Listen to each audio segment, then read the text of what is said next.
The morning sun rose over New Sardinia like it had for the past 100 years since humans first settled the world. The fields stretched golden and endless across the valleys, heavy with wheat ready for harvest. 8 million people called this place home. They grew food, raised families, and built a life far from Earth's crowded cities. It was peaceful. It was safe. It was everything the first colonists had dreamed of when they left the solar system. Then the ships came. They dropped out of faster-than-light travel at the edge of the system, dozens of them, their hulls dark and angular. The Concordat had been expanding for 300 years, and they saw younger species the way farmers saw livestock. Useful, harvestable. The Galactic Council had rules against this kind of thing, protections for developing species, but they had never cared much for rules. The attack began at dawn. Orbital bombardment struck the planetary defense grid first, turning the satellites into clouds of glowing debris. The colonists tried to fight back with the weapons they had, hunting rifles and mining explosives, but it was like throwing stones at a hurricane. Soldiers moved through the settlements in organized waves, stunning people with neural disruptors and loading them onto transport ships like cargo. Sarah watched from her hiding spot in the grain silo as soldiers dragged her neighbors toward the landing craft. She was 16 years old, visiting her uncle's farm when the attack started. Her parents worked at the main settlement 60 kilometers away. She tried calling them 100 times, but all communication was dead. All she could do was watch and record everything on her handheld device, hoping someone would see it, hoping someone would know what happened here. They worked with industrial efficiency. They didn't waste ammunition on those who resisted. They simply stunned them unconscious and moved on. Within 72 hours, New Sardinia was empty. The farms burned. The cities lay silent. 8 million people were gone, packed into cargo holds and shipped away to serve as slaves in labor camps across their empire. Sarah survived because she stayed hidden for 5 days, until the ships were gone and the smoke had cleared. She made her way to the emergency communication bunker and activated the distress beacon. Then she waited, alone on a dead world, wondering if anyone would come. 3 weeks later, the message reached Earth. The meeting room in Geneva was quiet when Admiral walked in. She'd been called back from Mars Station with no explanation, just urgent orders to report immediately. Now she sat at a long table with a dozen other high-ranking officers and members of Earth's Security Council, watching footage that made her hands shake. The video showed New Sardinia burning. It showed people being loaded onto ships. It showed soldiers laughing as they stunned a woman carrying a child. The child fell. The soldier stepped over her and kept walking. Watched in silence. Her daughter Emma lived on New Sardinia with her husband and 2 children. She talked to Emma just 4 weeks ago, heard about the harvest festival they were planning, listened to her granddaughter babble about the new puppy they'd adopted. The video ended. The room stayed quiet. "How many survivors?" asked. Her voice sounded calm. She was good at sounding calm. "We found one," the Security Council chairman said. "A teenage girl. She's given us a detailed account. They took everyone they could carry. Current estimates put the number at 7.8 million. The rest were killed during the initial bombardment or died resisting." Nodded slowly.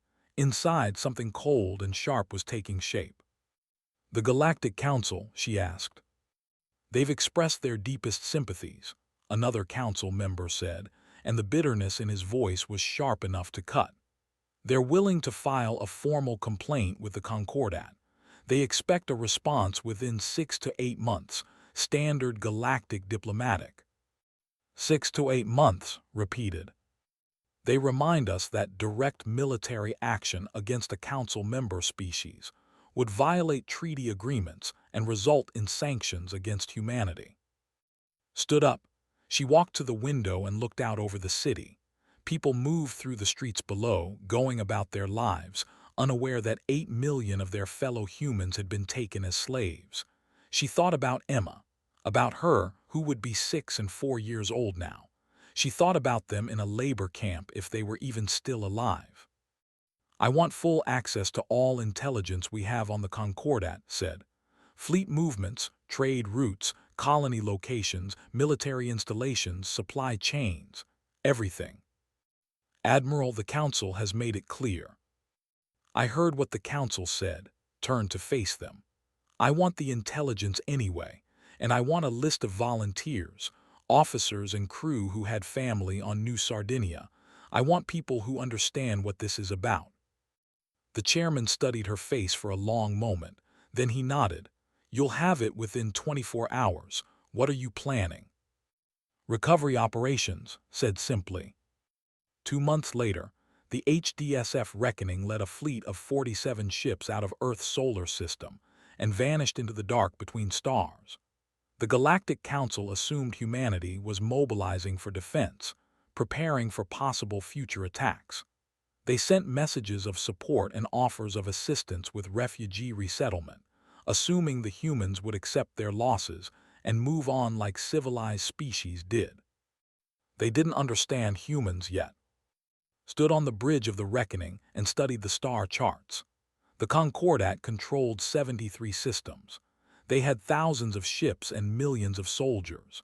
By any strategic calculation, her small fleet should avoid direct confrontation and focus on gathering intelligence for future diplomatic pressure. Had other plans. Status report, she said. Her executive officer, Commander Park, pulled up the tactical display. All ships have completed faster-than-light jumps and are holding position at Rally Point Omega. Stealth systems are engaged. We're running dark and cold. As far as any scanners are concerned, this is empty space. Good, time to first target. 36 hours at current speed. Nodded. Her first target wasn't a military installation.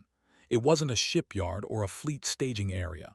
It was a mining colony on the edge of space, a place where 300,000 civilians extracted rare metals from a handful of asteroids. They had minimal defenses, just a few patrol craft and a small garrison. Ma'am, if I may ask, Park said carefully, why are we starting with civilian targets? We're not attacking civilians, said. We're teaching a lesson. The fleet moved through space in perfect silence, drives running cold, hulls absorbing sensor sweeps instead of reflecting them. Human stealth technology had improved dramatically in the years since first contact with the galaxy. Humanity had spent that time listening and learning and building, and now they were putting those lessons to use. The mining colony never saw them coming. The attack came at 300 local time when most of the population was asleep. Human ships materialized from the darkness, weapons trained on every critical system. They disabled communications first, then defense platforms, then the colony's power grid. The entire operation took 11 minutes. Not a single shot was fired at living targets. Civilians woke to find human soldiers in their corridors. They expected death. Instead, they were herded into central gathering areas, processed, identified, and held under guard, while human engineers systematically dismantled every piece of infrastructure in the colony. Mining equipment was reduced to scrap. Ships were disabled. Life support was left functional, but everything else was destroyed with methodical precision. Then sent a message to every screen and display in the colony. It showed the footage from New Sardinia, every second of it, the attacks, the screaming, the people being taken. You took our people, the message said in perfect language. You thought we were weak because we preferred peace. You thought we wouldn't respond because we follow rules. You were wrong. This is the first lesson. Every one of you will be sent home safely, but you will go home knowing what fear feels like. You will tell your families what happened here, and they will understand that we are coming. They were loaded onto their own transport ships, given enough supplies to reach their nearest major colony, and released. The mining station was left as a gutted shell, its systems burned out and its structures collapsed. It would take years to rebuild. The human fleet vanished back into the darkness. The Galactic Council received word of the attack within days. They sent urgent messages to Earth demanding an explanation. Earth's response was simple and direct. We are conducting recovery operations to retrieve our citizens. Any ships, stations, or colonies that interfere will be disabled. We have no interest in killing civilians, but we will not be stopped. Return our people and this ends. Refuse and we will continue. The High Command laughed. 47 ships against an empire. They sent a battle group of 80 vessels to hunt down the human fleet and destroy it. They never found it. Instead, over the next 3 months, 17 more colonies went dark. Transport convoys vanished between systems. Patrol groups sent distress calls that cut off mid-transmission. The human fleet was everywhere and nowhere, striking without warning and disappearing before reinforcements could arrive. Every attack followed the same pattern: disable, dismantle, demoralize. And always, the message showing what happened to New Sardinia. The Concordat began to feel something they hadn't felt in 300 years of expansion. They began to feel afraid. Admiral stood on the bridge of the reckoning and marked another target off her list. Her hands didn't shake anymore. That cold, sharp thing inside her had taken full form now. It had a shape and a purpose and a name. The galaxy called it revenge, called it justice. Either way, they were learning a lesson that humanity had learned long ago, back in the bloodiest chapters of their own history. It's easy to start a war. It's much harder to end one on your terms. And humans were very, very good at finishing what others started. The High Command met in emergency session for the 3rd time that month. Their holographic forms flickered around the circular chamber, each commander representing different sectors of their empire. They'd ruled this region of space for centuries, built their civilization on the backs of lesser species, and never once worried about consequences. Now they had a human problem. Another colony hit, Commander announced, his scaled face twisted in frustration. The mining operation at 7, same pattern as the others. They appeared from nowhere, disabled everything, rounded up our people, and vanished before our response fleet arrived. How many ships did we lose? High Commander asked from his seat at the center of the chamber. None. They don't destroy our vessels, they disable them. Dead in space, crew alive but helpless. It takes our recovery teams days to get them operational again. And the colonists? Released at the nearest inhabited system, unharmed but terrified. They all report the same thing. The humans show them footage of their attack on the human colony, then tell them this will continue until we return their people. Slammed his fist on the armrest. 47 ships. They have 47 ships against our entire fleet. How are they doing this? Their stealth technology is far more advanced than we anticipated, Commander said. She pulled up a tactical display showing the hit-and-run attacks across space. They strike supply lines, not fortified positions. They avoid direct fleet engagements, and their electronic warfare capabilities are shutting down our sensors before we even know they're there. Then we fortify the supply lines. We double our patrols. We've already tripled them, replied. It's not enough. Our empire spans 73 systems. We can't defend everything at once, and every time we concentrate forces in one area, they strike somewhere else. The chamber fell silent. They had built their empire on overwhelming force and shock tactics. They'd never faced an enemy that refused to engage on their terms. What about the human prisoners? Another commander asked. We still hold millions of them across our labor camps. Considered this. The humans wanted their people back. That was obvious, so the prisoners were leverage, something to negotiate with. Send a message to Earth, he said. Tell them we're willing to begin diplomatic discussions about prisoner exchange. We return some of their people, they cease these attacks, and we work out a formal treaty through the Galactic Council. The message was sent. 3 days passed with no response. Then the attacks escalated. The human fleet hit 6 targets in a single week, but now they weren't just disabling infrastructure. They were destroying it. Shipyards became debris fields. Orbital fortresses exploded into clouds of shrapnel, and for the first time, military vessels that engaged the human ships directly were obliterated within minutes. The technology humans used shocked the entire galaxy. Kinetic weapons accelerated to relativistic speeds turned ships into vapor. Drone swarms moved with inhuman coordination, overwhelming point defense systems. And the electronic warfare was so sophisticated that ships began firing on each other, their IFF systems compromised, and their sensors feeding them false data.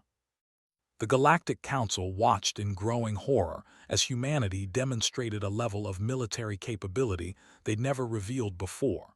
The humans had been holding back. For decades, they'd maintained small defensive fleets and focused on exploration and trade. Everyone assumed that meant they were limited in their military capacity. They were wrong.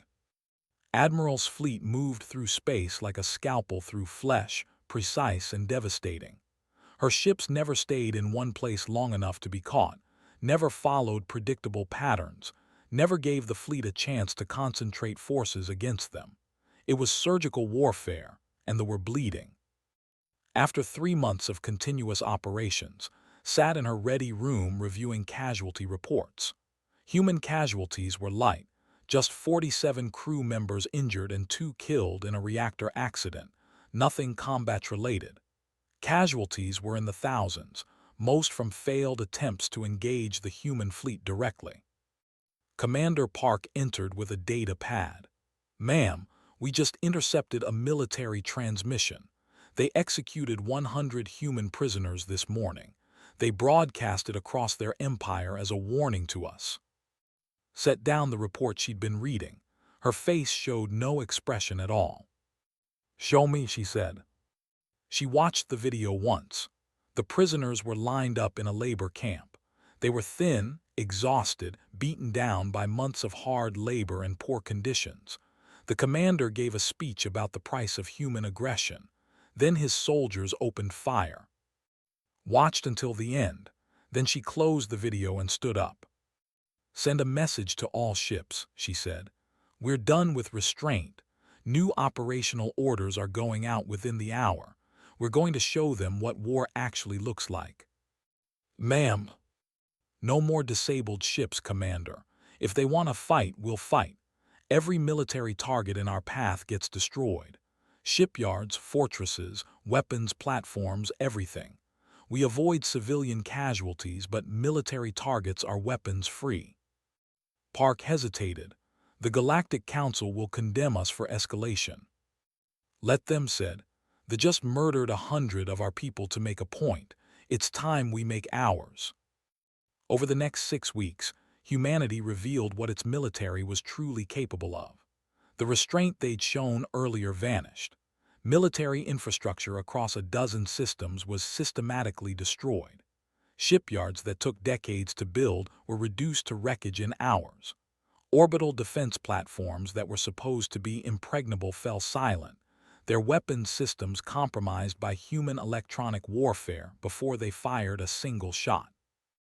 The fleet, spread thin trying to defend everywhere, succeeded in defending nothing. Their ships were designed for intimidation and overwhelming force against weaker opponents.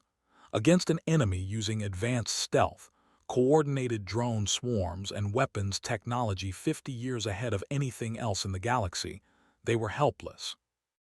The breaking point came at the Battle of Station. The concentrated 300 ships to defend their primary military shipyard. They set up overlapping sensor nets, deployed hundreds of mines, and prepared for the human fleet to engage directly. The human fleet never came close. Instead, they launched kinetic strike packages from beyond sensor range, massive projectiles accelerated to a fraction of light speed. The impacts were devastating. Station simply ceased to exist, along with 80 ships caught in the debris field. The remaining vessels scattered, their formation broken, their morale shattered. Watched from the Reckoning's bridge as the station's signature disappeared from sensors. She felt nothing. That cold, sharp thing inside her had done its work. She'd become exactly what was needed for this mission. The Galactic Council sent increasingly desperate messages demanding humanity cease operations and accept mediation. Its response was always the same: return our people, all of them, alive. Until then, we continue. The High Command began to fracture. 3 commanders surrendered independently, each claiming authority to negotiate and blaming the others for the disaster. Smaller colonies began declaring independence, trying to distance themselves from the Concordat before the human fleet arrived at their doorstep. And through it all, Admiral's fleet moved steadily toward their final target, Prime. "Ma'am, we're receiving another transmission from the government," Commander Park said. "They're threatening to execute all remaining human prisoners if we don't withdraw from system." Didn't even look up from the tactical display she was studying. Noted. "Should we respond?" "No. Ma'am, they have millions of our people, if they follow through." "They won't," said. "That's their only leverage. If they kill the prisoners, there's nothing stopping us from burning their entire civilization to ash. They're not that stupid." "And if you're wrong?" Finally looked at her executive officer. "Then we burn their civilization to ash anyway. Either way, we're not stopping." The human fleet dropped out of faster-than-light travel at the edge of the system with 31 ships. They'd lost 16 vessels over the course of the campaign, some to mechanical failures, others to the few successful ambushes. But 31 was enough. They had assembled 400 ships to defend there, every vessel they could pull from across their crumbling empire. It was the largest fleet they'd ever fielded, and they waited in a defensive formation around Prime, ready for humanity's final attack. The battle lasted 9 hours. Historians would later call it the Breaking, and it would be studied in military academies across the galaxy for centuries. The human fleet moved with perfect coordination, each ship acting as part of a greater whole. Their formation never broke. Their targeting was flawless, and their weapons technology, revealed in full for the first time, was devastating. They fought bravely. They had numerical superiority and they used it, trying to overwhelm the human ships with sheer firepower. But brave wasn't enough. Every tactic they tried, the humans had a counter for. Every weakness they probed had already been accounted for. It was like fighting an enemy that knew every move before they made it. The fleet broke after 6 hours. Ships began retreating, abandoning formation, desperately trying to escape. The human fleet let them go. They weren't here for revenge against common soldiers. They were here for their people. When the firing stopped, the orbital space around Prime was a graveyard. Hundreds of ships drifted as dead hulks, their crews dead or evacuated. The planet's orbital defenses were gone, their weapons platforms reduced to clouds of glowing debris. Admiral opened a transmission to the planet below. Every screen on Prime showed her face, and when she spoke, 8 billion heard her voice. "I am Admiral of the Human Defense Space Fleet. You took our people from their homes. You enslaved them in your labor camps. You murdered them when they resisted. Now you have 4 hours to deliver every human you hold to the coordinates I'm sending. All of them. Alive. If they are not delivered within 4 hours, we will come down to the surface and retrieve them ourselves, and nothing you have will stop us." The transmission ended. The ultimatum was clear. The government had no choice. They knew it. Everyone knew it.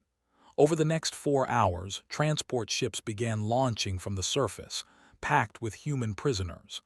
The ships were scanned, counted, and directed to holding positions where medical teams could begin treating the survivors. 7,200,000 humans came home. They were thin, exhausted, traumatized by months in labor camps. Many were injured, many were sick, and many had died in captivity, their bodies never recovered. Stood in the Reckoning's medical bay and watched the first survivors come aboard. She scanned faces, hopping even though she knew better. She'd accessed the camp records. She'd seen the death lists. Her daughter Emma's name was on one. Her son-in-law, her. They weren't coming home. Commander Park found her an hour later, sitting alone in her ready room, was staring at a photo of Emma and the kids, taken 2 years ago during a visit to Earth. "Ma'am, the Galactic Council is demanding we withdraw immediately. They're threatening sanctions. They say what we've done constitutes war crimes." "War crimes," repeated quietly. "They want the officers we captured turned over to Council custody for trial. They want our fleet to leave space. They want assurances this won't happen again." Set down the photo and looked at Park. Her eyes were dry. She'd cried all her tears weeks ago, in the privacy of her quarters where no one could see. Now there was only that cold, sharp thing and a job that wasn't quite finished. "Send a message to the council. Tell them I'll address them in 12 hours, in person if they want." "What are you going to tell them?" "The truth," said, "that this is what happens when you attack humanity, that we could have killed every in their empire but we chose not to, that we showed restraint when they showed none, and that if this ever happens again to any species under their supposed protection, we won't be so forgiving." She stood and looked out at the stars through the viewport. The hung in the distance, its city still intact, its people still alive. She'd won. She'd brought her people home, the ones who survived at least. She'd destroyed an empire's military capacity and humbled a species that thought it was untouchable. But her daughter was still dead. Her were still gone, and nothing she'd done could change that. "Prep the fleet for departure," said. "We're going home." The trial took place on the Galactic Council station, broadcast across every species' networks. 18 officers sat in the defendant's box, the ones directly responsible for ordering the attack on New Sardinia. They were tried under human law, found guilty of crimes against humanity, and sentenced to execution. The Galactic Council objected. They argued that summary execution was barbaric, that the officers should be given to council custody for rehabilitation. Addressed the council chambers herself. "You want to talk about barbarism," she said. "My daughter lived on New Sardinia. My 2, 6, and 4 years old. They're dead now, worked to death in a labor camp. These officers gave the orders that killed them and 800,000 others. Under human law, that merits execution. Under your law, it merits a strongly worded reprimand and maybe a few decades in comfortable detention." She looked around the chamber at the assembled representatives of a dozen species. "We showed you restraint. We showed you precision. We could have exterminated every in their empire. We had the capacity. We had the justification. We chose not to. We disabled their military, destroyed their capacity to harm others, and brought our people home. The only who will die are those directly responsible for the massacre. That's not barbarism. That's justice." "And what about the civilization?" a council member asked. "Their empire is shattered. Their economy is collapsed. Millions face hardship because of your actions." "They should have thought of that before they took our people," said simply. "Actions have consequences. They have learned that lesson. I suggest the rest of you remember it." The executions were carried out. The Concordat was formally dissolved, its territory placed under council trusteeship. The remaining colonies were given aid to stabilize their post-war economies, but they would never again be a major power. And humanity demanded one final term, absolutely non-negotiable. The massacre at New Sardinia would be acknowledged by every species in the Galactic Council. The footage would become required viewing in council proceedings. A memorial would be erected listing every victim's name, and they would teach their children about New Sardinia for the next 1,000 years. The council agreed. They had no choice. Admiral addressed the council one final time before returning to Earth. "We didn't want this war. We prefer peace. We believe in diplomacy and cooperation and building a better future for all species. But understand this, our compassion is our choice, not our weakness.